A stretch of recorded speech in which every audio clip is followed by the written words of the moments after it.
याद रखिए, कायनात में हर शय का एक जाहिर होता है और एक बातिन होता है। जो सिर्फ जाहिर तक बाकी रहा वो दुनिया परस्त ठहरा, जो बातिन तक पहुंचा तो कोई हबीब बना, कोई अबूजर बना, कोई मैसम तम्मार बना। जाहिर हर किसी को नजर आता है, जाहिर पे ईमान रखना कोई बड़ी बात नहीं है। मसलन आप किसी के सामने 1 लाख रखें और कहें कि 1 लाख को मान जा, जो दिखता है उसे हर कोई मानता है। जब इमाम हुसैन ने अपने साथ को कहा कि मेरी तरफ आओगे तो जन्नत है, मेरी तरफ आओगे तो नजात है, मेरी तरफ आओगे तो कामयाबी है, कहने लगा कि हुसैन तू जन्नत का वादा दे रहा है और यजीद ने रे की हुकूमत लिख कर दी। मतलब हुसैन तू उधार दे रहा है।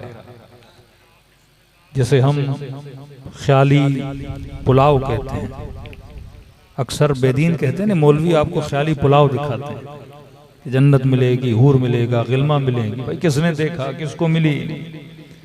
तो यही सोच इब्ने साद की सोच थी का हुसैन जो आप कह रहे हो कि ये मिलेगा वो मिलेगा, मरने के बाद देखा जाएगा, लेकिन जो यजीद मुझे दे रहा है वो रे की हुकूमत है। इमाम ने कहा जिस यजीद पे तुझे इतना एतबार है कि तुझे रे की हुकूमत देगा, मैं हुसैन कह रहा हूं रे की हुकूमत तो दूर, रे की सरजमी की गंदुम का दाना भी तुझे नसीब नहीं होगा। हाँ? तभी खुदा मोमिन की निशानी ये बताता है, युमिनून बिल गैब। फरमाया मोमिन वो है जो किस पे ईमान रखे? गैब पे ईमान रखे। क्योंकि जो नजर आए उसे तो हर कोई मानता है, जो नजर न आए उसे कोई माने। अल्लाह किसको नजर आया? किसी को नहीं। अब उस नजर न आने वाले पर इतना ईमान हो कि उसके लिए अपने बच्चे ज़बा करवा दे, उस नजर न आने वाले पे इतना ईमान हो कि मौला हुसैन अपना अकबर कुर्बान कर दे। आज जंग यही है कि कुछ लोग जाहिर परस्त हैं, कुछ लोग बातिन की मारिफत रखते हैं। ये मेरा बदन है, आपको नजर आ रहा है। इसीलिए अक्सर दुनिया जिस लज्जत के पीछे होती है वो बदन की लज्जत है। इंसान की अगर डायरेक्शन बदल जाए तो इंसान की जिंदगी बदल जाए। बड़े बड़े फलसफादान कहते हैं कि इंसान की जो फिक्र है इसकी मिसाल बहते हुए पानी की तरह है। पंखा अगर बंद कर दें, बार दीगर सलवात पढ़े मोहम्मद व आले मोहम्मद। फिक्र इंसान की मिसाल एक नहर के अंदर बहते हुए पानी की तरह है। ये पानी बर्बादी भी कर सकता है, ये पानी आबादी भी कर सकता है। बर्बादी कब करेगा? जब पानी की डायरेक्शन गलत हो। इसके बजाय कि ये खेतों में जाए, आप इसकी डायरेक्शन घरों की तरफ कर दो तो घर तबाह हो बर्बाद हो जाएंगे। फरमाया फिक्र बशर, फिक्र रुकने का नाम नहीं, फिक्र चलने का नाम है। आप रात को सोते भी हो तो ख्वाब की सूरत में फिक्र चलती रहती है। 1 सेकंड के लिए इंसान की फिक्र रुक नहीं सकती। का इमाम का काम यह है कि आपकी फिक्र को सही डायरेक्शन दे।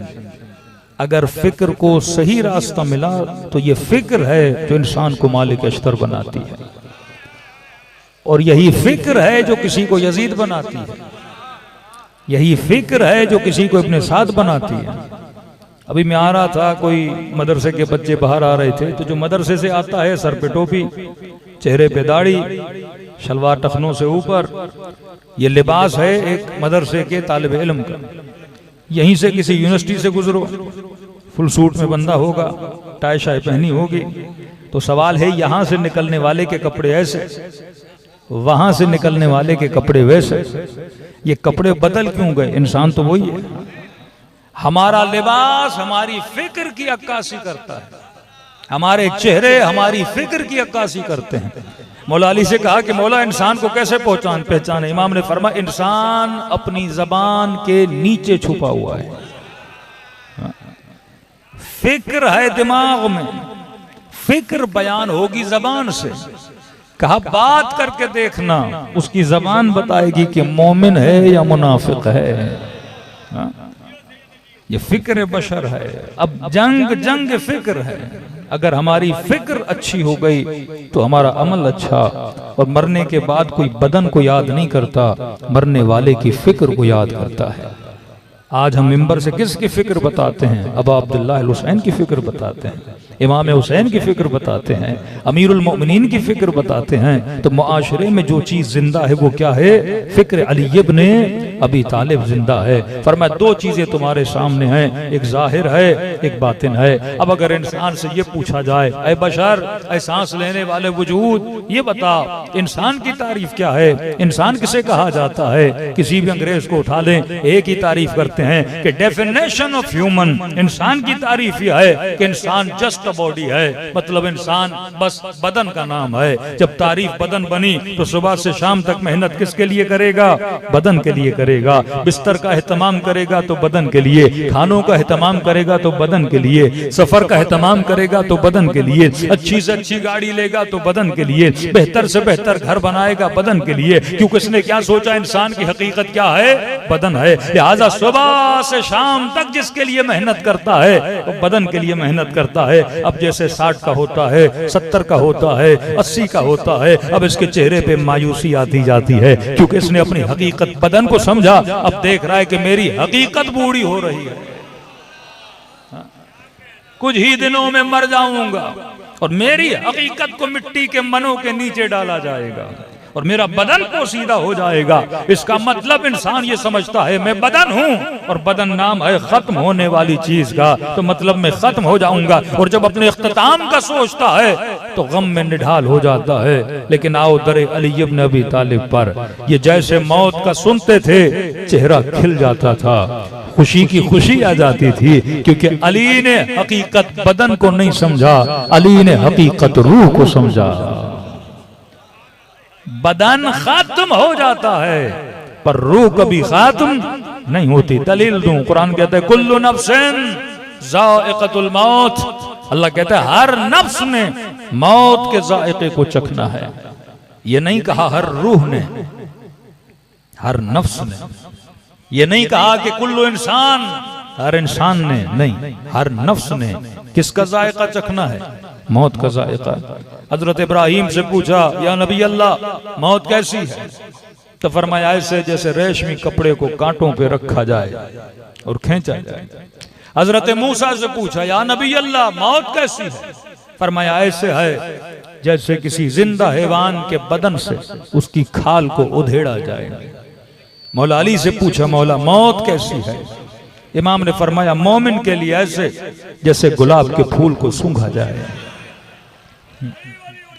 समझ नहीं आती। एक नबी कहे कि रेशमी कपड़े से ज्यादा सख्त, एक नबी कहे कि जिंदा हैवान के बदन से खाल को उधेड़ा जाए, कभी वली कहे कि मौत ऐसे जैसे गुलाब के फूल को सूंघा जाए। मौला समझ नहीं आता ये कैसी मौत है जिसके जायके बदल रहे हैं। कभी जायका सख्त है, कभी जायका मीठा है। और कुरान भी यही कहता है कुल्लु नफ्सिन ज़ाइक़तुल मौत। हर नफ्स ने किसके जायके को चखना है? मौत के जायके को चखना है। अब 5 मिनट के लिए सोचो मौत का जायका है कैसा? जायका आप समझ सकते हो क्योंकि आपने जिंदगी में कई जायके चखे। कोई पूछेगा आम का जायका तो कहेंगे मीठा, कोई कहेगा नींबू का जायका तो कहेंगे खट्टा, कोई कहेगा नमक का जायका तो कहेंगे नमकीन। अब सवाल है मौला मौत का जायका कैसा है? ये नहीं कहा कुल्लु रूहिन, कहा कुल्लु नफ्सिन ज़ाइक़तुल मौत। उलमा कहते हैं रूह एक अलग हकीकत है, बदन एक अलग हकीकत है। जब रूह और बदन का मेलाप होता है तो कुरान इसे नफ्स कहता है। मतलब जो जायका चखेगा वो नफ्स है। रूह और बदन का मेलाप, अगर बदन रूह से जुदा हो जाए तो खुदा कहता है कुल रूह मिन अम्र रब्बी, कह दो कि रूह अम्र इलाही है। कभी इंसान को कहता है इन्न नफ्स लम्मारतुम बिस्सू, कि नफ्स है जो तुझे बुराई की तरफ खींच के जाता है। तो फरमाया नफ्स का मतलब जब रूह और जिस्म आपस में मिले हुए हों तो ये नफ्स है। मरने के बाद ये हकीकतें दोनों क्या हो जाती हैं? जुदा हो जाती हैं। तो जायका किसने चखना है? नफ्स ने, मतलब मैंने। ये जो मेरा बदन है इस वक्त इसे नफ्स बोलेंगे क्योंकि इसके अंदर रूह भी है और हकीकत बदन भी है। अल्लाह कहता है इस बदन ने मौत के जायके को चखना है। तो सवाल, जिसे चखा जाएगा उसका नाम है मौत, जो चखेगा उसका नाम है नफ्स, इंसान। अगर आपको मैं एक सेब दूं और कहूं कि जनाब सेब को चखो, तो क्या चखने वाला खत्म हो जाएगा या जिसे चखा जाएगा? पानी का गिलास है, कहूं मोमिन साहब इसे चखो, तो क्या चखने वाला खत्म हो जाएगा या जिसे चखा जाएगा? जिस पानी को चखेंगे वो खत्म हो जाएगा, जिस सेब को चखेंगे वो सेब खत्म हो जाएगा, चखने वाला बाकी रह जाएगा। खुदा कहता है कुल्लु नफ्सिन ज़ाइक़तुल मौत, तू मौत को चखेगा, इसका मतलब चखने के बाद मौत खत्म हो जाएगी, मैं हूं जो बाकी रह जाऊंगा। मौत इख्तिताम का नाम नहीं है, मौत एक मरहला है आखिरत की तरफ जाने का। बस यह है कि मैं चखने वाला हूं और जब चखूंगा तो मौत खत्म हो जाएगी, चखने वाला बाकी रह जाएगा। लेकिन दूसरा सवाल, फिर इस मौत का जायका कैसा है?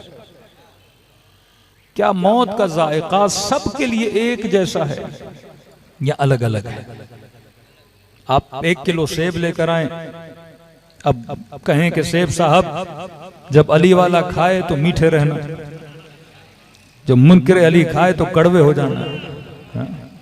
तो सेब कहेगा नहीं, मुझे अली वाला खाए या मुनकिर खाए मैं अपना जायका नहीं बदलता। आम चाहे हुसैनी खाए तब भी मीठा, चाहे यजीदी खाए तब भी मीठा। तो आम अपना जायका नहीं बदलता। नींबू अगर आप भी खाएं तो खट्टा, शहबाज शरीफ भी खाए तो खट्टा, वो अपना जायका नहीं बदलता। चाहे अच्छे से अच्छा बंदा खाए, चाहे बुरे से बुरा बंदा खाए। अब सवाल है क्या मौत ऐसा है कि मोमिन को भी आए तो एक जैसी, मुनाफिक को भी आए तो एक जैसी, वली को भी आए तो वैसी, किसी बदमाश को भी आए तो वैसी? फरमाया नहीं, कुल्लु नफ्सिन ज़ाइक़तुल मौत, हर बंदे ने मौत का जायका चखना है। हदीस मासूम को मिसाल की सूरत में ढाल रहा हूं। मासूम फरमाते हैं, देखो जो अल्लाह ने तुम्हें जिंदगी दी है, इस जिंदगी की मिसाल एक पानी की तरह है जिसे आबे हयात बोला जाता है। अब जवान 15 साल का हुआ तो ऐसे समझो कि अल्लाह ने आपको एक गिलास साफ सुथरा पानी दिया। किसी को 60 साल वाला, किसी को 70 साल वाला, किसी को 80 साल वाला, और ये वादा दिया कि ये तुझे 60 साल का पानी दे रहा हूं, बिल्कुल मिनरल वाटर की तरह साफ है, और जब दुनिया से जाओ तो वैसा साफ पानी मुझे वापस करना, बिल्कुल साफ पानी दे रहा हूं। फरमाया ये 60 साल, 70 साल, 25 साल, 30 साल, जितनी इंसान की जिंदगी है वैसा अल्लाह इंसान को आबे हयात देता है। जिंदगी की मिसाल पानी की तरह है। अब 15 साल से हम इस पानी के अंदर जिंदगी बसर करना शुरू कर देते हैं। कुछ लोग हैं जो गुनाह की आलूदगियां इस पानी में डाल देते हैं, पानी काला हो जाता है। कुछ लोग हैं जो नाफरमानियों की आलूदगियां पानी में डाल देते हैं, पानी बदबूदार हो जाता है, पानी बेजायका हो जाता है, पानी कड़वा हो जाता है। अब फरमाया जब 70 साल जिंदगी को पूरा करेगा अल्लाह मलकुल मौत को भेजेगा। मलकुल मौत और कुछ लेकर नहीं आएगा, ये जिंदगी का पानी जो मैंने बनाया है वही आके मुझे पिलाएगा। अब पीने वाला कहेगा मलकुल मौत ये इतना कड़वा क्यों है? तो आवाज आएगी बनाया मैंने नहीं, बनाया तूने कड़वा है। और यही पानी जब किसी शहीद को ले जाकर पिलाया जाएगा, किसी हबीब जैसे बंदे को ले जाकर पिलाया जाएगा, किसी शहीद जैसे बंदे को ले जाकर पिलाया जाएगा, और ये कहेगा मलकुल मौत ये शहद से ज्यादा भी मीठा है, तो जवाब आएगी मीठा मैंने नहीं बनाया, मीठा तेरे अमल ने बनाया है। ये शरबत सबके हाथों में है और ये जहर भी सबके हाथों में है। फरमाया ये तुम्हारी मर्जी है, तुम मौत के पानी को मीठा बना, मौत के पानी को कड़वा बना। बस अल्लाह तुम्हें तुम्हारी जिंदगी का जमा करदा पानी जो आबे हयात के जरिए तुमने अपनी जिंदगी में जमा किया है, मलकुल मौत वही गिलास पिलाता है। अब अगर तकलीफ आती है इसमें अल्लाह का कसूर नहीं है, तकलीफें भी तूने जमा की हैं। अगर नेकियां आती हैं ये तूने जमा की हैं। कहीं पे मैंने मिसाल दी, किसी जवान ने कहा मौलाना चलिए 50 साल 60 साल हमने इस पानी को गंदा कर दिया, मैला कर दिया। अरे वो तो करीम है, कोई रास्ता है इस पानी को साफ करो। 60 साल गुनाह कर करके मैंने जिंदगी के आब हयात को, गुजरी हुई जिंदगी को काला कर दिया, जिसको कुरान सियाह दिल की मानिंद मिसाल देता है। कहा मौलाना कोई रास्ता है सफेद करने का? मैंने कहा भाई क्यों नहीं, जब दुनिया वाले ऐसे हैवी फिल्टर बनाते हैं, नाली के पानी को भी मिनरल वाटर बना देते हैं, तरोताजा कर देते हैं, तो मैंने कहा अल्लाह के पास भी एक फिल्टर है जो जिंदगी के पानी को साफ कर देता है। उस फिल्टर का नाम क्या है? मैंने कहा दो ही कतरे हैं, अगर ये कतरे पानी में मिलाए जाएं तो पानी साफ और शफाफ हो जाता है। अल्लाह की आवाज आती है, पहला कतरा है तौबा का कतरा। गुनाहों की वजह से जिंदगी अगर बदबूदार हो चुकी है, कहते हैं आजा शबे जुमा, एक कतरा तौबा का बहा इस पानी को साफ सुथरा कर देता है। किसी ने कहा ये कहीं दिखा सकते हैं तारीख में? मैंने कहा करबला में हुर के आंसुओं को देख, किस तरह से हुर ने अपनी गुज़श्ता जिंदगी की निजासतों तौबा के पाक आंसू के जरिए से और तवस्सुल हुसैन के जरिए से पाको पाकीज़ा कर दिया। और दूसरा आंसू है गमे हुसैन का आंसू। ये तो आंसू ऐसा है जो उसको मुअत्तर बना देता है। किसी जवान ने किसी आरिफ बिल्लाह से पूछा कि क़िबला ये बताइए इमाम ज़माना की ज़ियारत कैसे की जाए? उन्होंने कहा अमल तो बहुत हैं, मैं सादा सा अमल बताता हूँ। का कौन सा अमल? का जवान ये देख, हर रोज वाजिब नमाज के बाद 5 मिनट हुसैन पे गिरिया किया कर, हर रोज सुबह की नमाज के बाद, जोहर असर मगरिब इशा, बस तस्बीह सैयदा पढ़ के 3-4 मिनट इमाम पे गिरिया किया कर। कोशिश कर, ज्यादा नहीं, चलो इतनी आंखें गीली हो जाएं कि मासूम फरमाते हैं मच्छर के पर के बराबर अगर आंख गीली हो जाए और मारिफत के आंसुओं का इमाम की ज़ियारत हो जाएगी। ये जवान कहता है 1 साल तक मैंने इस अमल को जारी रखा, 1 साल सुबह की नमाज। अब 40 दिन इंसान कोई भी अमल करे तो आदत बन जाती है, वजूद का हिस्सा बन जाता है। आदत और इबादत बहुत फर्क है। आदत बने लेकिन मारिफत हो तो इबादत है, आदत बने पर मारिफत न हो तो बुत परस्ती के अलावा कुछ भी नहीं।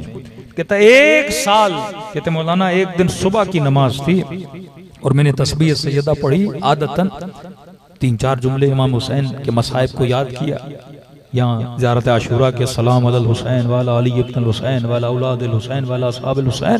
कहता मैं जब गिरिया कर रहा था अब्दुल्लाह हुसैन पे, अपने आका हुसैन पे, तो मैंने महसूस किया कि मेरे पीछे बैठ के कोई रो रहा है। अब कहता है मुड़ के देखा तो ये कोई और नहीं, हुज्जत खुदा इमाम ज़माना थे, जो अपने जद पे बैठ के मेरे साथ मौला गिरिया कर रहे थे। तो कभी कभी ये 2 आंसू इतने ताकतवर हैं, एक आंसू तौबा का आंसू, एक आंसू गमे हुसैन का आंसू का। अगर ये आंसू हैं तो जिंदगी कितनी भी बुरी हो, खुदा उस जिंदगी को साफ और सुथरा कर देता है। और ये नेमत किसी के पास नहीं, ये नेमत खुदा ने अहले बैत के चाहने वालों को दी है। दुआए कुमैल का हदिया और तोहफा भी मिला तो अली वालों को मिला। सहीफे सज्जादिया आपके पास है, दुआए अरफा जो इमाम हुसैन की दुआ है, ये सारी दुआएं क्यों हैं? ताकि हमें वो आंसू अता कर दिया जाए जो खुदा ने जनाबे हुर को अता किया था। और मजलिस हुसैन तो खुदा हर किसी को अता करता है। फरमाए गमे हुसैन का आंसू, एक तौबा का आंसू, जब ये दोनों आंसू मिल जाते हैं तो खुदा फिर बंदे को और की तरह पाको पाकीज़ा बना देता है। सलवात पढ़े मोहम्मद व आले मोहम्मद।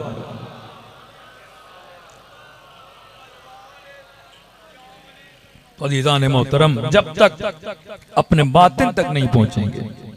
शहीद मुतहरी एक गाड़ी में सफर कर रहे थे तो एक टैक्सी ड्राइवर ने कहा कि मुतहरी आप आलिम दीन और आपने अपनी जिंदगी को दीन के अंदर जाके महदूद कर दिया। अब जाहिर एक जवान, एक मोमिन जब दीनदार बनता है तो कई काम नहीं करता, कई जो दुनिया जैसे मजे बोलती है उन मजे से वापस पलट जाता है। क्या देखो तुम गाने भी नहीं सुनते, तुम क्लब्स में भी नहीं जाते, तुम शराब भी नहीं पीते, तुम दुनिया के कई लज्जतों से महरूम हो गए। तो कहने लगा देखो मुतहरी, मैं ड्राइवर हूं, हर काम करता हूं, जो दिल में आए खाता हूं, जिससे दिल में आए बातें करता हूं, जो दिल में आए नशे की चीज वो पी लेता हूं। क्या देखो तुमने जिंदगी का मजा नहीं लिया। कहता है मुतहरी ये बताओ, अगर मरने के बाद ये सारी बातें मौलवियों की थी, न कोई जन्नत थी न कोई जहन्नुम था, कुछ भी नहीं था, तो कहा तुम तो नुकसान में चले गए। जिंदगी एक ही बार मिलनी है, जितने मजे लूटने हैं बंदा लूट ले। कहा ये सारे मौलवियों के झूठ हैं जिनके पीछे आप भी लगे हुए और सदियों से लगे हुए। तो शहीद मुतहरी मुस्कुराए, उन्होंने कहा ठीक है तेरी बात सही है। अब ऐसा नहीं कि मैं दीनदार बना हूं तो गोया मैं कुछ खाता ही नहीं, पीता ही नहीं, निकलता ही नहीं। क्या घूमता मैं भी हूं लेकिन अल्लाह की हदों में रह के, खाता मैं भी हूं लेकिन अदब के दायरे में रह के, पीता मैं भी हूं। तुम शराब पीते हो, हम दुनिया के फ्रूट फल जूसेस, ऐसा नहीं कि अल्लाह ने दुनिया की नेमतें मुझ पे हराम कर दी, सब कुछ मैं भी करता हूं। लज्जते निकाह, लज्जते ताम, लज्जते पानी, शरबत, ये सारी लज्जतें, कपड़ा, लिबास, गाड़ी, घर, सब कुछ मेरे पास है। हाँ ये है कि तूने थोड़े ज्यादा मजे लिए नशे की सूरत में, हरामकारियों की सूरत में। क्या तुम्हारी बात सही है? अगर मर गए और कोई कयामत नहीं थी, कोई खुदा नहीं था, ये सब बातें जो की गई रियाद बिल्लाह ये सब झूठ था, तो कहा सही है, तूने थोड़े ज्यादा मजे लिए, मैंने थोड़े कम मजे लिए। अब ऐसा नहीं कि मैं सुबह से शाम तक नुकसान में था, जिंदगी मैंने भी जी है। लेकिन का ड्राइवर ये बता, अगर मरने के बाद कोई खुदा था, अगर मरने के बाद कोई कयामत थी, वादो वईद था, ये जहन्नुम की बातें सच निकली, का देख फिर मैं तो फायदे ही फायदे में हूं, तू सुबह से शाम तक नुकसान में है। तभी अमीरुल मोमिनीन फरमाते हैं कि जो अली का चाहने वाला है वो जिंदगी अक्ल के दायरे में गुजारता है। अक्लमंद की एक निशानी मौला बताते हैं, एहतमाल ज़रर, नुकसान का अंदेशा। आप अगर लाड़काना से शिकारपुर जाना चाहो या कहीं ऐसे रोड पे जाना चाहो और लोग कहें कि क़िबला आज रात इस रोड से नहीं जाइएगा, डकैती हो गई, अब आपको नहीं पता कि खबर देने वाला बंदा सच्चा है या झूठा है। लेकिन आप गाड़ी में जा रहे थे, रोड पे एक बंदे ने रोका, कहा कि मत जाइए, डकैती हो गई, 4 बंदे मर गए। अब आपका साथी आपके साथ गाड़ी में बैठा, बोले भाई चलो क्या होता है, शायद बताने वाला झूठा हो, कोई लोग नहीं मरते इस रोड पे, लेकिन आप फिर भी नहीं जाओगे, आप कहोगे दूसरा रास्ता ले लूंगा, आधा घंटा देर से पहुंचूं। लेकिन अगर खबर देने वाले की खबर सच हुई तो मुझे क्या होगा, नुकसान होगा। ऐसे कहते हैं एहतमाले ज़रर। अब मौला फरमाते हैं 5 मिनट के लिए सोचो, 1 लाख 1 कम 24,000 नबियों ने एक ही खबर दी कि एक खुदा है, कोई जहन्नुम है, कोई जन्नत है। फरमाया गुनाह करोगे तो उसकी सजा, अल्लाह की इबादत करोगे तो उसकी जजा मिलेगी। तो फरमाया अक्ल का तकाजा है कि अगर कोई नुकसान की खबर आए तो बंदा उस खबर को सुन के एहतमाले ज़रर दे। एहतमाले ज़रर अगर इब्ने साद देता कभी कातिल हुसैन इब्ने अली न बनता। और क्यों बचा? क्योंकि रात को खेमे में सोच के ये कहने लगा कि अये और जिस हुसैन के लिए एक जुमला नहीं बोल सकते, कि इमाम ने कहा और तुझ पर या तेरी अज़ाब तेरी माँ बैठे, ये जुमला कहना चाहता था लेकिन रोक लिया जनाब हुर ने कि और तेरी माँ कहाँ और हुसैन की वालिदा कहाँ। अब एहतमाल ज़रर दिया हुर ने, कहा और जिस हुसैन की माँ के लिए एक जुमला बोल नहीं सकते, उसी हुसैन को कत्ल करके सैयदा का मुकाबला क़यामत के दिन कैसे करोगे? अगर नबी पूछें कि मेरे नवासे के गले पे छुरी चलाई तो और क्या करोगे? एहतमाले ज़रर दिया, कहा और 60 साल की जिंदगी गुजर गई, ये जिंदगी तो वैसे गुजर जानी है, लेकिन जाते जाते ऐसी जिंदगी गुजारो कि खुदा भी राजी हो जाए और सैयदा फातिमा भी राजी हो जाए। सलवात पढ़े मोहम्मद वाले मोहम्मद पर। जाहिर और बातिन का आखिरी नुक्ता और रब्ते मुसीबत जिसका सामना आपको आज के जमाने में है। मैं एक सवाल आपसे और मुसलमानों से करूंगा। हम हैं मुसलमान, क्यों मुसलमान हैं? क्योंकि अल्लाह को मानते हैं, रसूल को मानते हैं। शिया हैं क्योंकि अमीरुल मोमिनीन को मानते हैं। एक काफर है बुत परस्त, आप उसे काफर क्यों बोलते हो? क्योंकि आप कहते हैं कि वो बुतों की पूजा करता है, बुत पत्थर का। किबला ये बुतों को सजदा करता है, बुतों पे चढ़ावे डालता है, बुतों पे अगरबत्तियां जलाता है, तो लिहाजा क्या बना? काफिर बना। एक बुत परस्त ने मुसलमान को कहा कि भाई हम पत्थर को सजदा करें, तो काफिर। कहा जरा ये तो बता, आप जब उम्रे पे जाते हो, हज पे जाते हो, तो करने क्या जाते हो? पाकिस्तान से उठे, मलेशिया से उठे, सीधा मक्का मदीना का। हमने देखा कि आप एक पत्थर का घर था, उसके साथ चक्कर लगा रहे हो।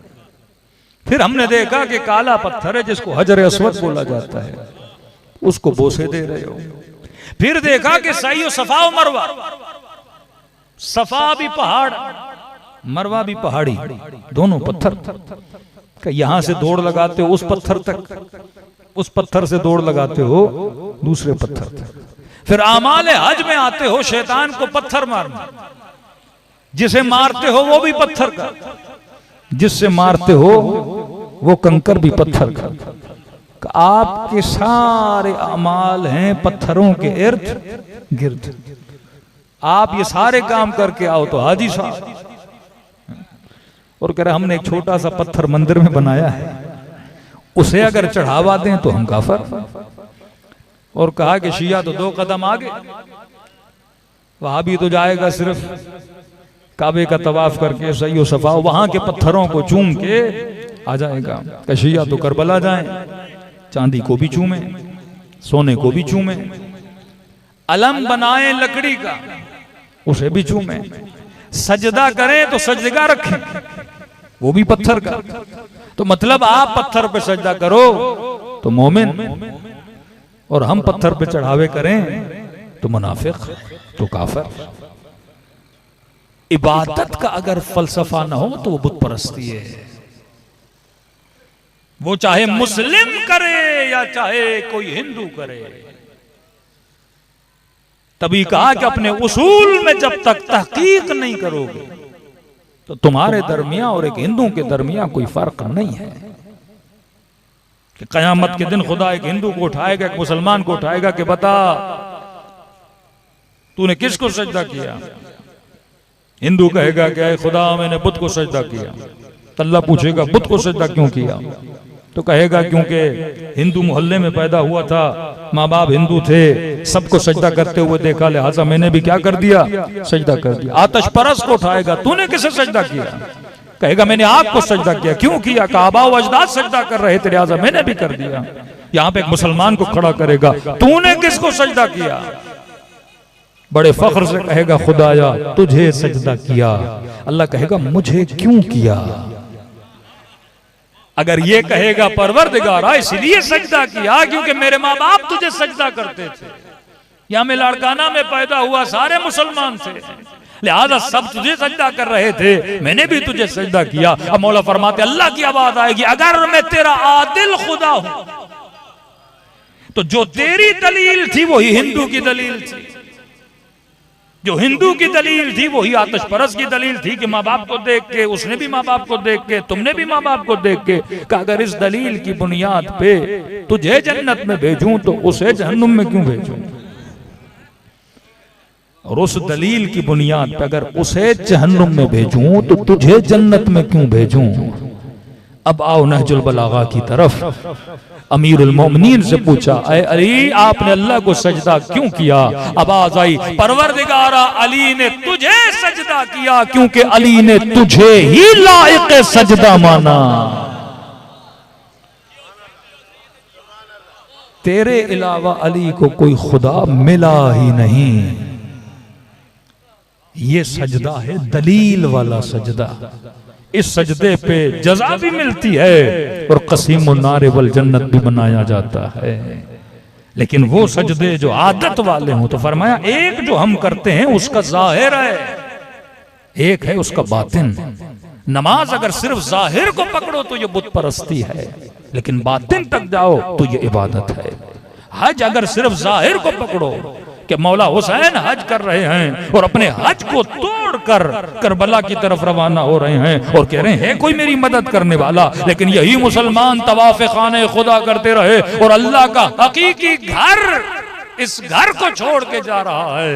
मुसलमानों ने उसे तको तन्हा छोड़ दिया। तो इस हज और तवाफ का कोई फायदा नहीं है। अब यहां से कोई मुसलमान मक्के जाए, पूरे वजूद में शैतानी आदतें हों और जाके उस शैतान को कंकर मारे, तो वो शैतान भी सोचता होगा ये शैतान कहां से आया और मुझे ही कंकर मार रहा है। क्या ये हमारे छोटे छोटे कंकर शैतान को लगते हैं? ये एक पत्थर से जाके टकराते हैं। अल्लाह हमें मैसेज देना चाहता है, ऐ बंदे खुदा, अगर जिंदगी शैतानी गुजारोगे इसी तरह कयामत के दिन पत्थर मारे जाएंगे। ये तवाफ खाने खुदा, ये सही सफा व मरवा, हर चीज में फलसफा है। इसी तरह मजलिस इमाम हुसैन फलसफे का नाम है, जिक्र अबा अब्दुल्ला फलसफे का नाम है। अरबों रुपये इमाम हुसैन के जिक्र पे खर्च किए जाते हैं। क्यों खर्च किए जाते हैं? ताकि फिक्र इमाम हुसैन को फैलाया जाए, आइडियोलॉजी ऑफ इमाम हुसैन को बताया जाए। वल्लाह अगर आजादारी में फिक्र न हो, यह आजादारी हमें निजात नहीं दे सकती। वो आजादारी बाइस निजात है जिसमें इमाम हुसैन की फिक्र को फैलाया जाए। आज ये मैसेज दिया जा रहा है कि फिक्र की कोई जरूरत नहीं, आप सिर्फ जिक्र करो।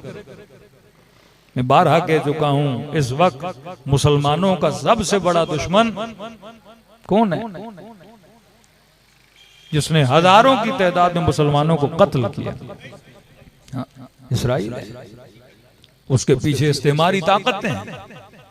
अब सवाल यह है, क्या उनको खतरा हमारी फिक्रों से है या उनको खतरा हमारे जिक्रों से? आप यहां से अमेरिका चले जाइए, बड़े बड़े चर्चों में आपके शियों ने इमाम बाड़े बनाए हुए हैं। इंग्लैंड चले जाइए, कौन सा मुल्क है जो अपना इबादत खाना दे कि आप आके मातम करो, आजादारी करो? क्या उन्हें मस्जिदों से खतरा है? क्या उन्हें हमारे हज से खतरा है? क्या उन्हें हमारे तवाफ से खतरा है? अगर 5 मिलियन लोग इस बार हज पे जाएं, कल 100 मिलियन चले जाएं, क्या दुश्मन को कुछ होने वाला है? वो कहता नहीं, अपनी खानकाहों में बैठ के अल्लाहू अल्लाहू करते रहो, अपनी मजलिसों में बैठ के हुसैन हुसैन करते रहो। मुझे जिक्र से खतरा नहीं, मुझे उस हुसैन की फिक्र से खतरा है, जो फिक्र किसी जवान को यजीदी निजाम के मुकाबले में लाके खड़ा कर देती है। अब सवाल है, फिक्र इमाम हुसैन क्या है? यह आखिर ज़मान है। इस जमाने में मोमिन मुनाफिक हर किसी की छाटी हो रही है कि वो चेहरे जो कभी हम सोच भी नहीं सकते थे, आज देखते हैं तशय्यो में जो गालम गलोच का माहौल है, जो शिया शिया दुश्मनी का माहौल है। ये क्यों है? यह आखिरी जमाना है, यहाँ पे छाटी होती है। जिस तरह जंग सिफीन में छाटी हुई, इमाम हसन ने जो जंग लड़ी उसमें छाटी हुई। 18,000 खत इमाम हुसैन को लिख के गए, कितने पहुंचे करबला में? छाटी हुई। कहा लिखना और है, करबला तक आना और है, दावे मोहब्बत करना और है, अपने बीवी बच्चों को कुर्बान करना और है। यह जमाना है जिसमें छाटी की जाती है। छाटी किस चीज की है? आज जिक्र वालों को और फिक्र वालों को जुदा जुदा किया जा रहा है। मैं हमेशा कहता हूं, कहां या अली कहना और कहां अली के साथ रहना। अकीदती अय्याश न बनो। एक अय्याशी जो गुनाह की अय्याशी, एक अकीदे वाली अय्याशी कि मैं कहूं मैं मुसलमान हूं और इस अकीदे पे अय्याश बन जाऊं, ये भूल जाऊं कि इस्लाम की फिक्र क्या थी। इस तरह आपके सियासतदान कौमी असेंबली में खड़े होकर कहते हैं मैं अल्लाह के 99 नामों के नीचे खड़े होकर झूठ बोल रहा हूं। पाकिस्तान का मतलब क्या? लोग कुछ और कहते हैं, लूटो खाओ पियो और भागो। लेकिन जबान पे कलमे ला इलाहा इल्लल्लाह लाना और है, उसके फलसफे को समझना और है। जो शिम्र इमाम हुसैन के गले पे छुरी चला रहा था, वो भी जिक्र अल्लाह अकबर कह रहा था। या जितने मुस्लिम के कातिल बने, अल्लाह अकबर का नारा लगा के कातिल करते थे। जंग सिफीन में जो नारा बुलंद किया गया वो अल्लाह का नारा था। यही मौला समझाना चाहते थे कि जिक्र खाली तुझे निजात नहीं देता जब तक फिक्र ना हो। रुसूमात को इबादत न समझो, रुसूमात एक डायरेक्शन है आपको कहीं ले जाने की। सबसे बड़ा जुलूस पाकिस्तान में अगर कोई कौम निकालती है वो शिया कौम है। कराची में 6 से 7 लाख के करीब जुलूस निकलता है, कोई सियासी पार्टी इतना जुलूस नहीं निकाल सकती। आप सब किसके नाम पे जमा होते हैं? इमाम हुसैन के नाम पे। अब ये ताकत तशय्यो है ना। अब इस जुलूस में अगर फिक्र हुसैन न हो, खुमैनी साहब ने क्या किया? हुसैनियत की ताकत से शहनशाहियत को तख्त से उतारा, उस फिक्र को एक डायरेक्शन दी। आज 44 ममालिक हैं, मसला शिया सुन्नी का नहीं है। 45,000 अहले सुन्नत फिलिस्तीन में कत्ल कर दिए जाएं, 5,000 के करीब शिया लुबनान में कत्ल कर दिए जाएं, 25,000 के करीब ज़ैदी शिया यमन में कत्ल कर दिए जाएं। हम तो बाज़ औक़ात ये वीडियोस भी देख नहीं पाते जो उन यतीम बच्चों की वीडियोस होती हैं। मुसलमान के बच्चों को मारा जाए, औरतों को मारा जाए, इज्जतों को पामाल किया जाए। 44 ममालिक छोटी सी गोली दुश्मन तक नहीं चला पा रहे हैं। अब 5 मिनट के लिए सोचो, इन 44 ममालिक में अगर किसी ने तशय्यो का सर, मुसलमानों का सर फख्र से बुलंद किया है तो वो कौन थे? वो अली के चाहने वाले थे। हाँ। या अली कि गिलगित के मोमिना कह रहे मौलाना चिलास में हमारे जुलूस तक नहीं निकलने देते थे। ये वो लोग थे जिन्होंने बसों से उतार उतार के हमें मारा। कहते हैं शहीद हसन की शहादत के बाद उन्होंने जुलूस निकाला और अपने हाथों में शहीद हसन का फोटो लेके निकले। गायबाना नमाज जनाजा शियों ने नहीं, अहले सुन्नत ने कराची में गायबाना नमाज जनाजा आपके आलिम और शहीद की पढ़ाई है। अब यहां पे अमीरुल मोमिनीन का वो जुमला याद आता है, कूनु लना ज़ैनन वला तकूनु लना शैना, कि शियो ऐसे बनना कि जब गैर तुम्हें देखे तो ये कहे जब अली वाला इतना बहादुर है तो इसका मौला अली कितना बहादुर हो।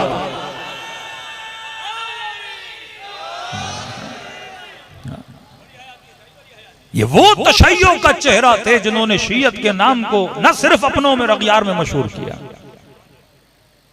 कि जिन्होंने वो धब्बा, वो स्टैम्प तशय्यो से हटा दिया जो यहां पे प्रोपेगंडे किए जाते थे। अब आपको 2 तरह के शिया नजर आएंगे बतौर जाहिर। एक वो जो फिक्र इमाम हुसैन को बुलंद कर रहे हैं। फिक्र अब अब्दुल्ला क्या है? मौला का घर बचा हुआ था, करबला किस लिए गए? खरज तोल इस्लाह उम्मत जद्दी का, उम्मत रसूल को बचाने के लिए निकला। मेरा दीन बचा हुआ है, मेरे बच्चे बचे हुए हैं। मौला आप अपनी सकीना को तकलीफ क्यों दे रहे हैं? क्या इसलिए कि उम्मत की बच्ची बच जाए? मौला सैयदा ज़ैनब का पर्दा क्यों कुर्बान कर रहे हैं? क्या इसलिए उम्मत की औरत की चादर बच जाए? मौला अपने अकबर को क्यों कुर्बान कर रहे हैं? ताकि उम्मत के जमा बच जाएं।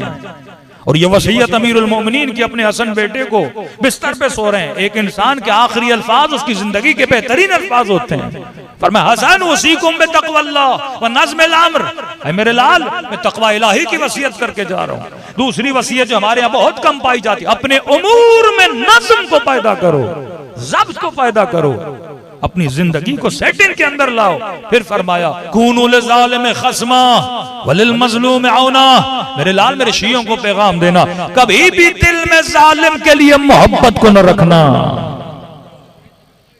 दुश्मनी रखना जालिम के लिए, किसी भी मकतब का हो, अपना भी हो, अगर जालिम है मोहब्बत करने की इजाजत नहीं। वलिल मज़लूम औना, और फरमाया अगर मजलूम को देखो तो उसके दिल में मदद का जज्बा रखना। आज कौन है जो मजलूमों की मदद कर रहा है? 4 मुल्क हैं, या यमन से, या इराक से, या ईरान से, या लुबनान से। ऊपर बैठा हुआ दुश्मन भी तो देख रहा है ना। यमन वाले कौन? 4 इमामी हैं, 4 इमाम तक मानते हैं कि ये भी हुसैन की आइडियोलॉजी वाले हैं। लुबनान वाले कौन? का ये भी हुसैन की फिक्र वाले। इराक वाले कौन? का ये भी हुसैन की फिक्र वाले। ईरान वाले कौन? का ये भी हुसैन की फिक्र वाले। इस्माइल हनिया अहले सुन्नत है, लेकिन जिस फिक्र से लड़ रहा है वो फिक्र किसकी थी? इमाम हुसैन की फिक्र थी ना। वो आपके लीडरों को अपना कायद मानता है ना।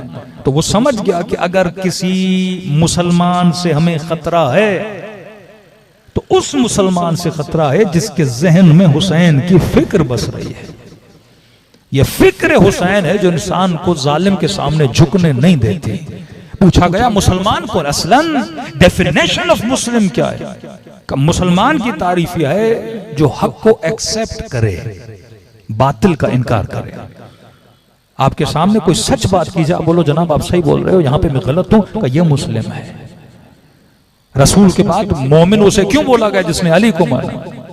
क्योंकि कहा अली अल हक वल हक मा अली, अली हक के साथ है और हक अली इब्न अबी तालिब के साथ है। आज ये छाटी हो रही है कि कौन है जिनके ज़मीर बेदार हैं, कौन है जो शुजा हैं, कौन है जो फिक्र अबा अब्दुल्लाह हुसैन को फैला रहे हैं। अगर कोई खातून सैयदा का नाम ले पर फिक्र सैयदा न हो, अगर कोई जवान अली अकबर का नाम ले पर अली अकबर की फिक्र न हो, अगर कोई मोमिन इमाम हुसैन का नाम ले इसके पास सब कुछ हो लेकिन किसी गरीब मोमिन की परवाह न हो, तो इसका मतलब ये फिक्र अबा अब्दुल्लाह हुसैन पे चलने वाला नहीं है। आज कमी किस चीज की है? फिक्र की है। दलील आपको दे रहा हूं, कई मजलिसों में दे चुका हूं। मैंने कहा हर मुसलमान पे नमाज वाजिब, नमाज न पढ़े तो इसका ईमान कामिल नहीं, शफाअत नहीं। जिस नमाज की इतनी अहमियत, उस नमाज में अल्लाह ने सूरह हमद को रखा। अब हमद की जगह पे यासीन भी पढ़ो तो नमाज नहीं, हमद की जगह पे कुल वल्लाह पढ़ो तो नमाज नहीं, हमद की जगह पे सूरह रहमान पढ़ो तो नमाज नहीं। अजीब है, 17 रकअत नमाज में कम से कम 10 मरतबा सूरह हमद पढ़ना वाजिब है। रिपीटेडली एक सूरा पढ़ना है। और उस सूरह हमद की इतनी अहमियत, ला सलात इल्ला बिफातिहतिल किताब का नमाज नहीं अगर फातिहा ना हो। और उसी फातिहा में एक दुआ है। अगर कोई पूछे ना मौलाना, कोई अलाउद्दीन के चिराग से निकले और ये कहे कि आपकी एक ही दुआ कबूल करूंगा और वो मांगो, तो दुनिया की बेहतरीन दुआ है सूरह हमद वाली दुआ, क्योंकि इससे बेहतर दुआ होती तो खुदा मंगवाता। कि जिसको 10 मरतबा मुसलमान जिंदगी में अगर नमाजी है तो 10 मरतबा ये दुआ मांगता है, और वो दुआ है इहदिना सिरातल मुस्तकीम, ऐ खुदा हमें सीधे रास्ते पे चला। तफसीर में नहीं जा रहा, लेकिन मेरा एक सवाल है, क्या शिमर नमाज पढ़ता था? हबीब नमाज पढ़ते थे, और नमाज पढ़ते थे। तो अगर शिमर ने नमाज पढ़ी तो उसमें हमद पढ़ा के नहीं पढ़ा, और हमद पढ़ी तो उसमें शिमर ने ये दुआ मांगी कि नहीं, क्या खुदा शिमर को हिदायत दे। थोड़ा साइड पे आइए, एक और खेमा है जो होर का खेमा है, और भी नमाज पढ़ रहे हैं, उस नमाज में हमद पढ़ रहे हैं और उसी हमद में ये दुआ मांग रहे हैं, इहदिना सिरातल मुस्तकीम, ऐ खुदा मुझे सीधे रास्ते पे चला। अब मेरा सवाल तो खुदा से बनता है, परवरदिगारा शिमर ने भी कहा मुझे हिदायत दे, होर ने भी कहा मुझे हिदायत दे, खुदाया एक दुआ मांगने के बाद नासिर हुसैन बना, दूसरा दुआ मांगने के बाद कातिल हुसैन बना। माजरा क्या है? अल्लाह की आवाज आएगी, हाँ दुआ शिमर ने भी मांगी थी, दुआ हुर ने भी मांगी थी, बस एक फर्क है, जिक्र शिमर भी कर रहा था, जिक्र हुर भी कर रहा था। फर्क ये था कि शिमर सिर्फ जिक्र कर रहा था, हुर जिक्र भी कर रहा था, साथ में फिक्र भी कर रहा था।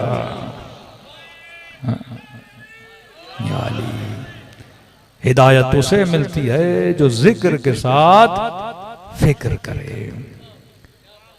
अकीदे अहले बैत के नाम ये मजे के लिए नहीं है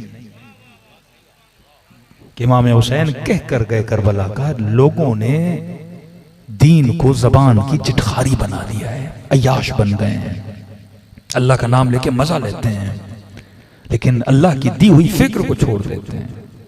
मौला हुसैन का नाम लो तो फिक्र हुसैन भी बताओ।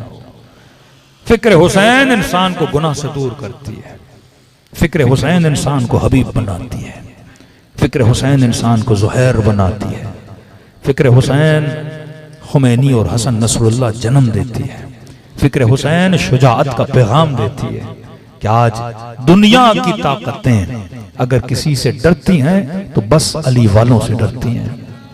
कल के मरहब भी अली से डर रहे थे, और आज के मरहब भी अली के बेटे अली से डर रहे हैं। अगर आपके अंदर फिक्र इमाम हुसैन आ गई तो फरमाया दुनिया की कोई ताकत आपका नाम मिटा नहीं सकती। सलवात पढ़े मोहम्मद वाले मोहम्मद।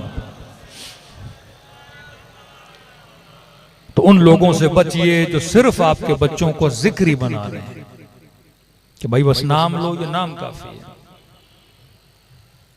जो इबादतों को इबादतों से लड़ा रहे हैं, जहां पर भी तकाबुल हो दो इबादतों में उस महफिल से उठ जाइए। कभी भी इबादत का तकाबुल न किया करें। हर चीज अपनी जगह पे अच्छी लगती है। मैं ये लतीफा भी है लेकिन हकीकत भी है। मैं हमेशा मजलिसों में सवाल करता हूं, इंसान का सबसे बड़ा दुश्मन कौन है? तो कोई कहता है मौलाना शैतान, कोई कहता है इब्लीस, कोई कहता है नफ्स। मैं कहता हूं नहीं, शैतान ने इब्राहिम को गुमराह क्यों नहीं किया? आप कहेंगे नबी थे। हबीब को गुमराह क्यों ना कर सका? मैसम को गुमराह क्यों ना कर सका? सैयद मीर दामाद को गुमराह क्यों ना कर सका? बहजतों को गुमराह क्यों ना कर सका? सिब्ते जाफरों को गुमराह क्यों ना कर सका? हुसैनियों को गुमराह क्यों ना कर सका? आके आके आपको गुमराह कर गया। फरमाया इंसान का सबसे बड़ा दुश्मन, सबसे बड़ा एनिमी, याद रखिए, इंसान की अपनी जहालत है। बारहा का उतलुबुल इल्म मिनल महदिल अला, इल्म हासिल कर, इल्म हासिल कर, नॉलेज अपने वजूद में बढ़ा ताकि शैतान की गुमराही से बच जाओ। मैं हमेशा एक आसान सी मिसाल देता हूं। मैं कहता हूं मजमे से एक सवाल करता हूं, आप सबको पता है इमाम हुसैन की कब्र कहां है? कहां है? करबला। अब सर पे मेरे अमामा भी है, सैयद भी हूं, 10 कुरान अपने सर पे रखूं और कहूं कि मौला हुसैन की जो कब्र है वो कुम में है, कोई मानेगा? ना आपने मौलवी देखा, ना आपने अमामा देखा, ना आपने मेरा सैयद होना देखा, ना आपने 10 कुरान देखे। आपने कहा नहीं मौलाना, क्योंकि आपको इल्म है कब्र हुसैन करबला में। मौलाना पहुंचे, हाँ भाई माशाअल्लाह अहले बैत के मानने वाले हो, गजी मौलाना। वक्त नमाज हुआ, अगर चले नमाज पढ़ने का, किबला हम नमाज नहीं पढ़ते, तो जन्नत में कैसे जाओगे? नहीं, हमारे पास एक जाकिर साहब आए थे, उन्होंने कहा नहीं, आपका एक नारा हैदरी पूरी नमाज के बराबर। जिन्होंने नमाजें पढ़ी उनको क्या मिला? का साथ में है ये सारे इतने नमाजी दुश्मन अहले बैत, क्या ये जन्नत में जाएंगे? का नहीं, दुश्मन है तो नहीं जाएंगे। का देखो नमाज पढ़ के वो जन्नत में नहीं जाएंगे, तो इस नमाज का हम क्यों पढ़े? तो इन्होंने कहा ये देखो, अगर नमाज की माफी होती तो सबसे पहले नबी के लिए होती। आप तो उम्मती हो ना। नमाज की माफी होती तो किसके लिए होती? नबी के लिए होती। नमाज की माफी होती तो अली के लिए होती। कहा जो जितना बड़े मकाम पे था उस पे उतनी नमाज वाजिब। तुम्हारे ऊपर 17 रकअत वाजिब, रसूल खुदा पे नमाज शब भी वाजिब। कि कुरान कहता है इतनी पढ़ते थे पांव सूज जाते थे। अल्लाह कहते थे हबीब अब बहुत हो गया, बैठ जाओ। कि सैयदा कहती है मैं मुसल्ले पे इंतजार करती थी कि बाबा कब बैठे, अपने बाबा के पांवों को दबाऊं। 1000 रकअत नमाज अमीरुल मोमिनीन एक रात में पढ़ते थे, क्योंकि नमाज इश्क का नाम है और जिसको रब से जितना इश्क होगा वो माशूक से दूर तो नहीं होना चाहेगा। फिर इन्होंने हदीसें सुनाई, फजीलतें बताई। किसी ने कहा मस्जिद मक्तल है, उसने कहा करबला गया हूं का मस्जिद में तो एक अली शहीद हुए, करबला में तो 18 हुए। तो फिर वहां क्यों जाते हो? जब स्क्रू थोड़े ढीले थे, टाइट हुए, तो समझ आ गई कि नमाज की वैल्यू क्या है। अब का मौलवी साहब जरा बताइए पढ़नी कैसे? इतना समझा दिया है तो सिखा भी दें। मौलाना कहते मैंने देखा वक्त कम है, लोग हैं 300-400, अब सबको सिखाऊंगा तो रात ही निकल जाएगी। तो गांव वालों से कहा कि कोई नहर है आपके गांव में? कहा किबला नहर है। का सबको ले गया नहर के किनारे। मौलाना एक साइड पे, वो दूसरे साइड पे। कहा मुझे देखते जाओ, जैसे मैं वुजू करूं वैसे वुजू करते जाना। मौलाना ने कुल्ली की, पूरे गांव ने कुल्ली की, नाक में पानी, नाक में पानी, चेहरा धोया, चेहरा धोया, सीधा बाजू, उल्टा बाजू, सब धो लिए। मौलाना ने कहा वुजू के आखिरी हिस्से पे आ रहे हैं, अल्हम्दुलिल्लाह आप लोगों ने वुजू सीख लिया। हम करते हैं मसा। सर का मसा किया। गांव के बंदे कहते हैं कि मौलवी साहब जब झुके मसा के लिए तो क्योंकि पानी बहुत गिरा तो मौलाना का पांव फिसला और बेचारे सीधे नहर के अंदर। कौम थी जाहिल, जाहिल को क्या पता वुजू क्या होता है। सब ने समझा ये वुजू का आखिरी हिस्सा है। इसके बजाय के मौलवी को निकालते सारा गांव नहर के अंदर चला गया। हमारे उस्ताद अखलाक कहते थे जब जाहिल कौमों के खतीब फिसलते हैं तो पूरी कौम फिसल जाती है। कभी क्यों कर रहे हो, मेरे मुर्शिद ने कहा, मेरे पीर ने कहा। ये तो देखो कहीं पीर और मुर्शिद फिसला हुआ तो नहीं तेरा।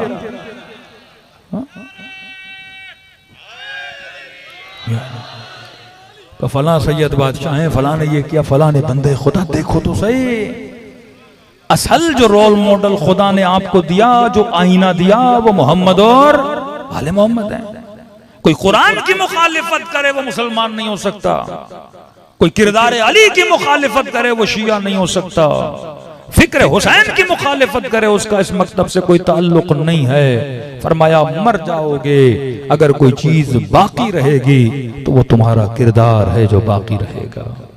लोग जिसे याद करते हैं वो तुम्हारे किरदार को याद करते हैं। इस वक्त जंग किरदार है मेरे अजीज। ये आखिर ज़मान है। इतना सख्त साल कभी उम्मत पे नहीं आया जो ये साल गुजरा है। बड़े से बड़े रहबर, बड़े से बड़े लीडर, बड़ी से बड़ी पाक हस्तियां जिन्हें आप नफ्स ज़की बोल सकते हो, ऐसे ऐसे वजूद शहीद हो गए। ये हमारे लिए निशानी है कि वाकईन हमारे एक बहुत अच्छे दोस्त, बहुत बड़े आलिम कहते हैं जब शहीद हसन नसरुल्लाह की शहादत का सुना तो कहते हैं मैंने जब अपने आप को देखा तो मुझे शर्म आ रही थी कि इमाम ज़माना वो क्या करके गए और हम क्या कर रहे हैं। वाकईन हमने दीन खुदा के लिए क्या किया। बाज लोग दीनदार तो नहीं बन रहे, ऊपर से बड़ा गुनाह के लोगों को बेदीन बना रहे हैं मकतब के नाम पे। ये गुनाह सबसे बड़ा गुनाह है। यशतरून बिआयातिल्लाहि समनन कलीला। खुदा कहता है उनको नहीं पता मैं अशद्द अजाब में मुब्तला करूंगा जो मेरी कुरान की आयतों के जरिए लोगों को गुमराह करते हैं, जो नेक नाम लेके लोगों को बुरी राह पे लेकर चलते हैं। आज आपके लिए अगर निजात की बाइस कोई चीज है ये फर्श अज़ाए अबा अब्दुल्लाहिल हुसैन है। इतनी बड़ी कुर्बानी दी इमाम हुसैन ने एक हदफ के लिए, एक मकसद के लिए। हदफ निशाना यजीद नहीं था, एक सोच थी कि ऐसी सोच जो लोगों को अपने जुल्म और जबर के नीचे लाए।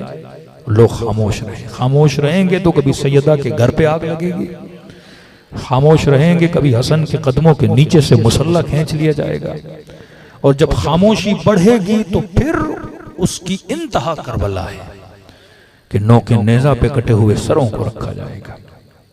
5 मिनट के लिए मुसलमान सोचें जिस नबी का कलमा पढ़ें उसी की नवासियों को तमाचे मारे जाएं। जिस नबी का कलमा पढ़ें।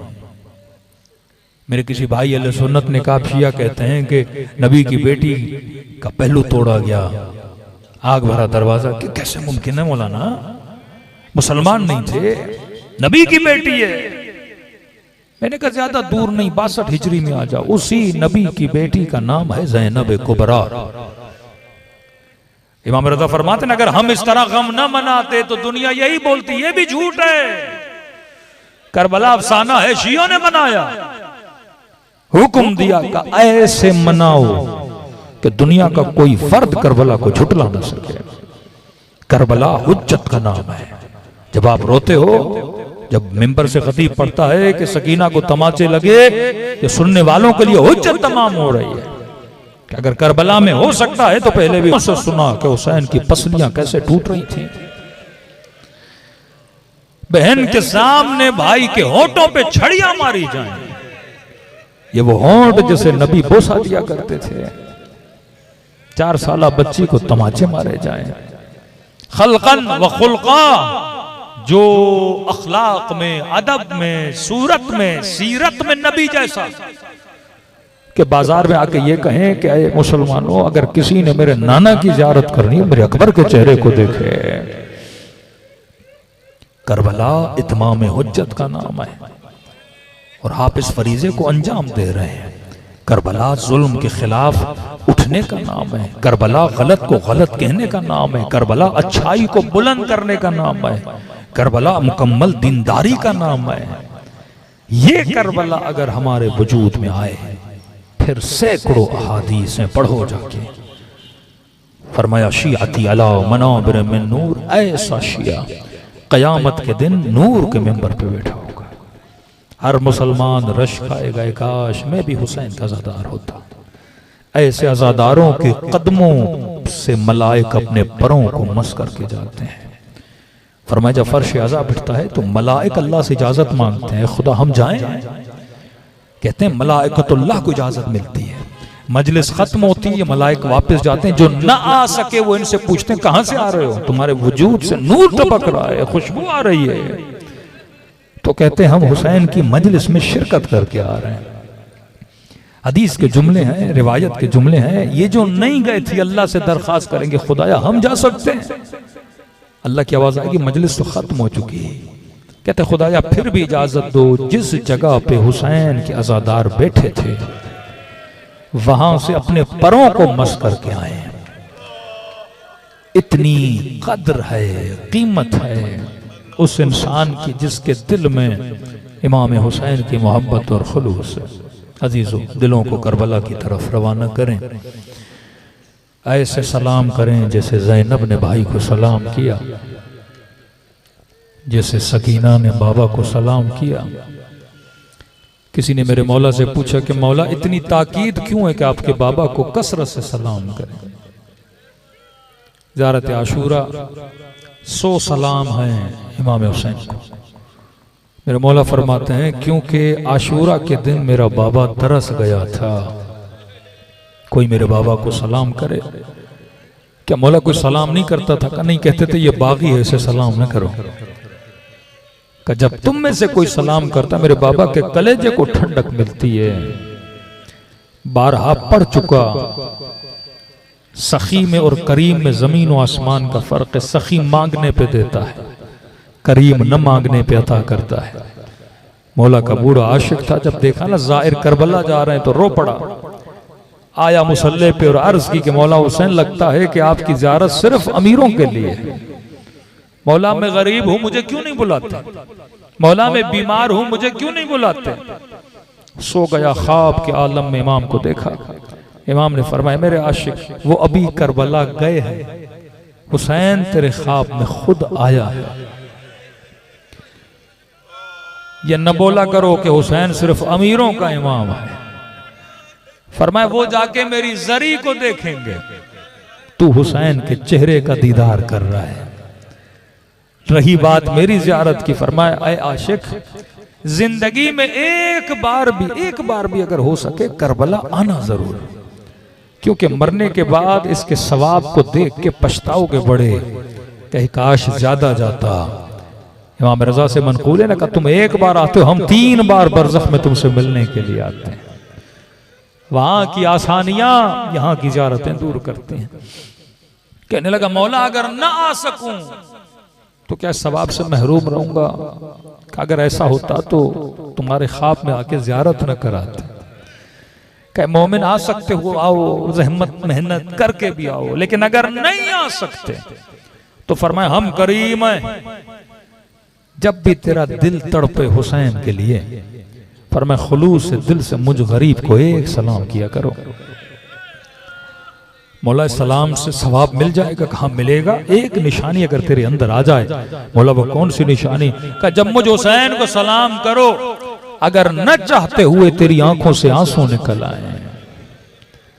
एक मर्तबा आप चाह के रोते हो ना, मुझे नहीं पता वो कैफियत आप पे कभी आई है कि नहीं आई। अचानक इंसान का दिल टूटता है, फूंट फूंट के रोता है। जब कोई अपना अजीज मर जाता है, जब कोई करीबी बीमार पड़ जाता है, ये कैफियत इंसानों पे आती है। जब मुझे सलाम करो और न चाहते हुए तेरी आंखों से आंसू आ जाएं, फरमाया उस वक्त ये न समझना ये तेरे आंसू हैं, हुसैन ने तुझे तेरे सलाम का जवाब भेजा है।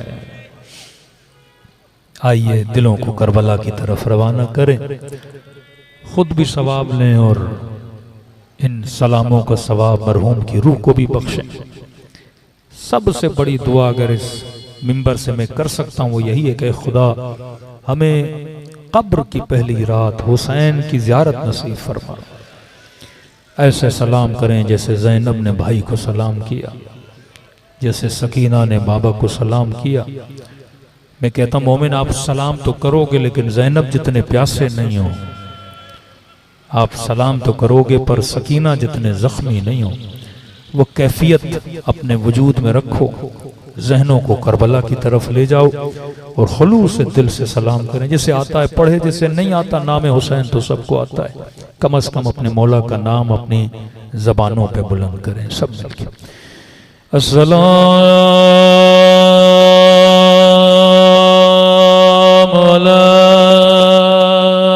अलैल हुसैन व अला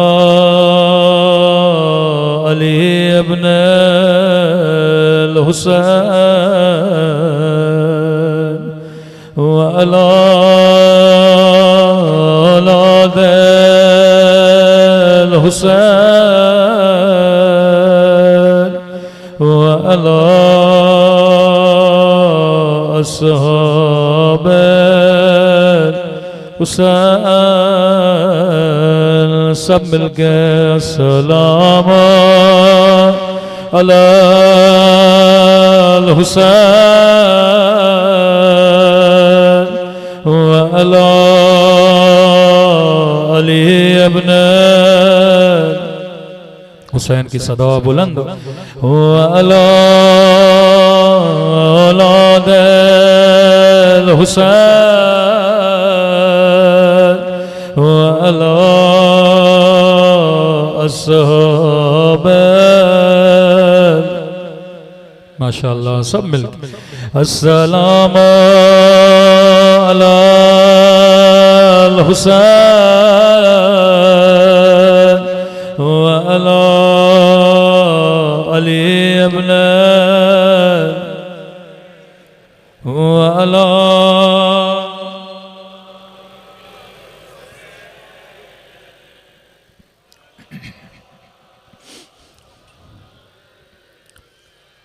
बुलंद आवाज़ से अस्सलाम अलैल हुसैन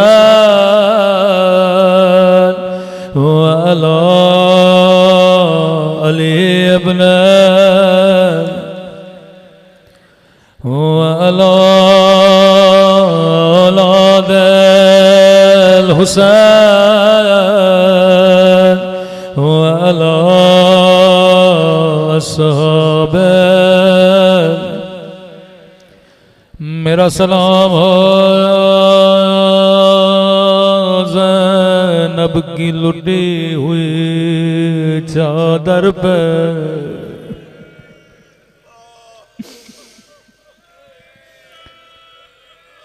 अल्लाह किसी गैरतमंद को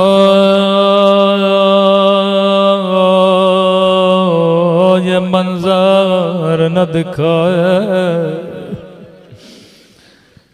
मेरा सलाम हो बचपन में झुकी हुई कमर पे, तारीख ने ऐसी बच्ची नहीं देखी जो जब चले तो जिंदा की दीवारों का सहारा लेके चले। मेरा सलाम हो रुबाब की उजड़ी हुई गोदी पे, मेरा सलाम हो अली अकबर के छली सीने पे। इमाम ज़माना फरमाते मोमिन तू सुन के बर्दाश्त नहीं करता, लेकिन ये मंजर मेरे मौला ने अपनी आंखों से देखे।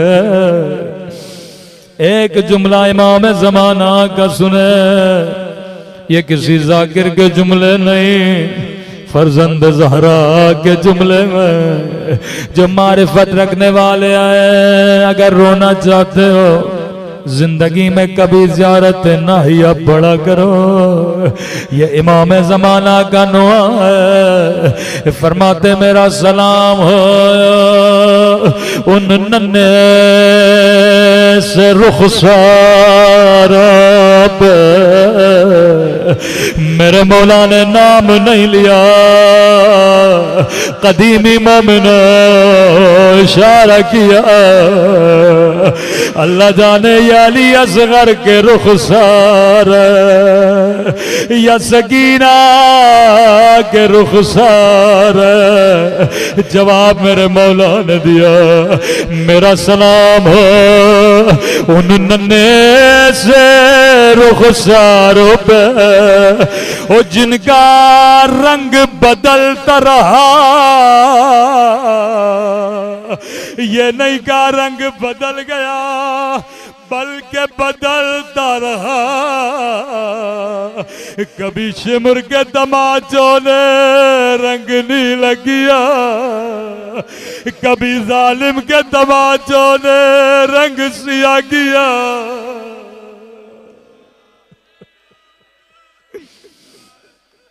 मेरा सलाम उन नन्हे से रुखसारों पे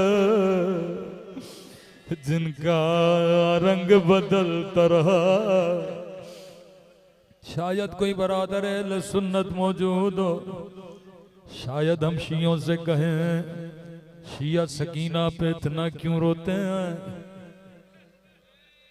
मैं सही बुखारी की एक हदीस सुनाऊंगा, आगे तुम्हारा ज़मीर। रसूल खुदा फरमाते हैं मुसलमानों कभी हैवान को भी मुंह पे न मारा करो, हैवानों के चेहरों का भी अदब किया करो। घर में बड़े हैवानों को मारना है बदन पे मारा करो,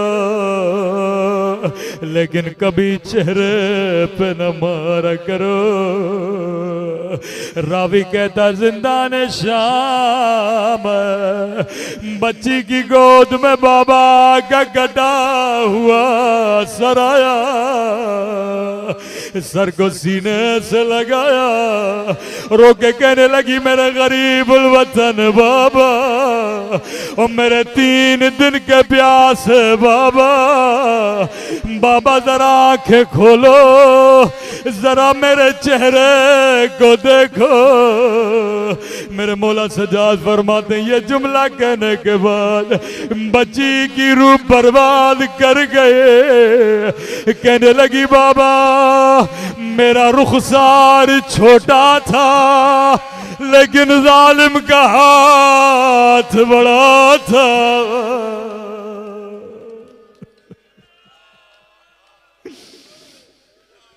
फरमाया कभी हैवान को भी मुंह पे न मारा करो। नबी की नवासियों को इतने तमाचे मारे कि चेहरे की रंगतें बदल गए। हदीस जहनों में रहे। क्यों 40 साल रोए ज़ैनुल आबिदीन, क्यों आज तक इमाम ज़माना रो रहे हैं, क्यों ये शिया गम हुसैन पे गिरिया कर रहे हैं। अहले सुन्नत की किताब है, रसूल खुदा का फरमान है, मुसलमानों कभी हैवान को भी मुंह पे न मारा करो। अब सुनना इमाम ज़माना का जुमला, पहले रुखसारों को याद किया, अब फरमाया मेरा सलाम उन जख्मी होठों पे उन फटे हुए खुश्क होठों पे हदीस ज़हनों में रहे, कभी हैवा को भी चेहरे पे न मारा करो। फरमाया मेरा सलाम उन जख्मी होठों पे, अल्लाह जाने ये किसके होठ है। जवाब मेरे मौला ने दिया, मेरा सलाम हो उन खुश्क होठों पे ओ जिन पे जालिम छड़ी से मारा था। बच्ची फरियादें करती रही नमाज, मेरा गरीब बाबा, मेरा 3 दिन का प्यासा बाबा। ये वो होठ है जिन्हें नबी चूमा करते थे, ये वो होठ है जिन्हें ज़हरा बोसा दिया करती थी।